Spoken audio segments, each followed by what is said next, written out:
تمہارے دو بھائیوں کے درمیان اگر کوئی مخالفت ہو جائے، اختلاف ہو جائے، لڑائی جھگڑا ہو جائے تو ان کے درمیان صلح کرواؤ، ان کے درمیان صلح کرو۔ یہ سارے مسلمانوں کو اس کا حکم دیا گیا ہے۔ سب سے پہلی بات تو اس سے یہ معلوم ہوتی ہے کہ مسلمانوں کے درمیان اول تو جھگڑا ہونا ہی نہیں چاہیے۔ جب سب بھائی بھائی ہیں تو اس پر ہر ایک شخص اپنے فرائض ادا کرے اور دوسرے کے ساتھ ہمدردی سے، خیرخواہی سے پیش آئے۔ اگر یہ کام کر لے گا تو لڑائی جھگڑے کی نوبت ہی نہیں آئے گی، جس کا اصول رسول کریم صلی اللہ علیہ وسلم نے وہ بیان فرمایا کہ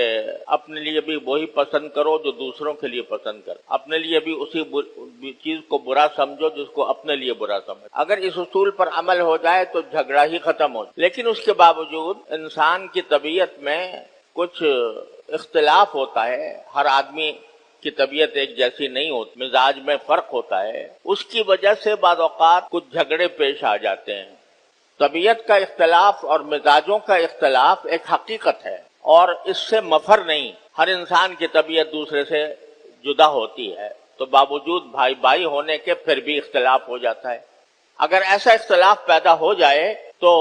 نبی کریم سرور دو عالم صلی اللہ علیہ وسلم کی سنت بھی یہی بتاتی ہے اور یہ قرآن کریم کی آیت بھی یہ فرماتی ہے کہ دوسروں کو چاہیے کہ اس جھگڑے کو ختم کرا کر کسی طرح صلح پر لوگوں کو آمادہ کر لیں، اور اس صلح کے بڑے عظیم فائدے اور بہت عظیم اس کا اجر اور ثواب۔ تو کوشش تو شریعت کی یہ ہے کہ جھگڑا پیدا ہی نہ ہو اور مسلمان بھائی بھائی بن کر ایک دوسرے کے ساتھ اس طرح معاملہ کریں جیسے وہ اگر خود کر رہے ہوتے اپنے لیے تو اس وقت جو کچھ پسند کرتے وہ اب بھی اس دوسرے کے لیے ویسے ہی پسند کریں۔ شریعت نے ایسے احکام، لیکن اگر پھر بھی کوئی جھگڑا پیدا ہو جاتا ہے مزاجوں کے اختلاف کی وجہ سے، طبائع کے اختلاف کی وجہ سے، تو اس وقت میں دوسرے مسلمانوں کو حکم دیا گیا ہے کہ تم ان کے درمیان صلح کراؤ۔ حضور نبی کریم سرور دو عالم صلی اللہ علیہ وسلم ہمیشہ مسجد نبوی میں نماز پڑھاتے، سارے صحابہ کرام رضی اللہ تعالیٰ عنہم نبی کریم صلی اللہ علیہ وسلم کے پیچھے مسجد نبوی میں نماز ادا کیا کرتے تھے،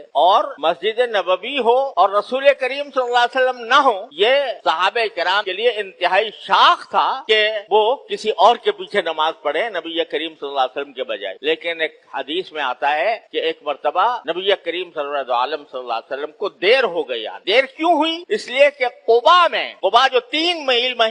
میل دور واقع ہے مسجد نبوی اور آپ کے مکان مبارک، 3 میل دور ایک قبیلہ آباد تھا، بنو عمرو بن عوف قبیلہ، ان کے درمیان کچھ آپس میں جھگڑا کھڑا ہو گیا تھا، تو رسول کریم صلی اللہ علیہ وسلم ان کے درمیان صلح کرنے کے لیے تشریف لے گئے، اور اس صلح کرنے کے لیے ایک تو یہ سوچئے کہ سرکار دو عالم صلی اللہ علیہ وسلم اپنی تمام مصروفیات کو چھوڑ کر، اپنے سارے مشاغل کو بالائے طاق رکھ کر، مسجد نبوی چھوڑ کر اتنی دور 3 میل کے فاصلے پر خود تشریف لے جاتے ہیں۔ کیوں؟ اس لیے کہ اس قبیلے کے کچھ لوگوں کے درمیان آپس میں جھگڑا پیدا ہو گیا تھا، تو ان کے درمیان مصالحت کے لیے تشریف لے گئے۔ اس مصالحت میں جب مصالحت ہوتی ہے تو یہ آسان کام نہیں ہوتا صلح کرانا، ہر ایک کی بات سننی پڑتی ہے، اس کی بھی اس کی بھی، اور پھر ایک دوسرے کے سوال جواب بھی ہوتے ہیں۔ وہ ایک اعتراض کرتا ہے، وہ کہتا ہے میرے پاس اس کا جواب یہ ہے، وہ کہتا ہے میں اعتراض کرتا ہوں، اس کا جواب یہ ہے، یہ دیر لگتی ہے۔ تو آپ کو دیر لگی اور دیر لگنے کی وجہ سے آپ مسجد نبوی میں بر وقت نہ پہنچ سکے۔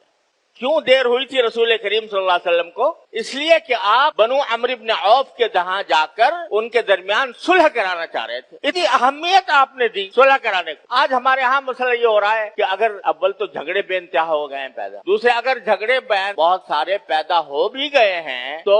آدمی بیچ میں پڑنے سے گھبراتے ہیں، بھائی ان کا معاملہ ہے، انہیں کرنے دو، بھگتنے دو، میں کیوں بیچ میں پڑھوں؟ حالانکہ قرآن حکم دے رہا ہے فَأَصْلِحُوا بَيْنَ أَخَوَيْكُمْ، اپنے بھائیوں کے درمیان صلح کرانے کی اپنی سی کوشش کر لو۔ اگرچہ آج کل ہوتا یہ ہے کہ مصیبت یہ ہے کہ جو دونوں فریق ہوتے ہیں وہ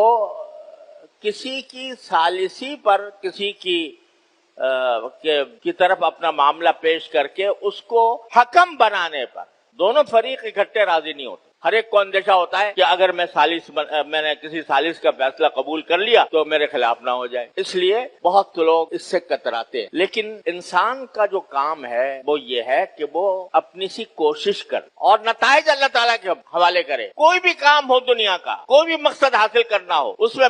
بندہ جو ہے وہ حالات کو تبدیل کرنا اس کے اختیار میں نہیں، لیکن بندے کے کام دو ہیں، جو بھی کام کرنا ہو اس کے لیے صحیح کوشش صرف کر لے، اپنی سی پوری کوشش کر لے، اور پھر اللہ تعالیٰ سے مانگے، یا اللہ میں اپنی طرف سے میں نے کوشش کی ہے، آپ اپنے فضل و کرم سے ان کے درمیان مصالحت پیدا فرما دیجئے، ان کے درمیان جو اختلاف پیدا ہو گیا ہے، جو جھگڑا پیدا ہو گیا ہے، اس کو ختم کروا۔ لیکن بالکل بے پرواہ ہو کر بیٹھ جانا یہ ایک مسلمان کے شایان شان نہیں ہے کہ وہ بالکل بے پرواہ ہو کر بیٹھ جائے۔ حتی الامکان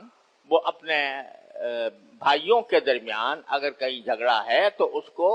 نمٹانے کی کوشش کرے، لیکن غیر جانبداری کے ساتھ، کسی ایک فریق کا حامی اور دوسرے کا مخالف بن کر نہیں، بلکہ انصاف کے ساتھ دونوں کی بات سن کر اور دونوں کے درمیان ان کے دلائل سن کر پھر کوئی مناسب فیصلہ کرے، اور اللہ تبارک و تعالیٰ سے دعا کرے کہ یا اللہ ان کے درمیان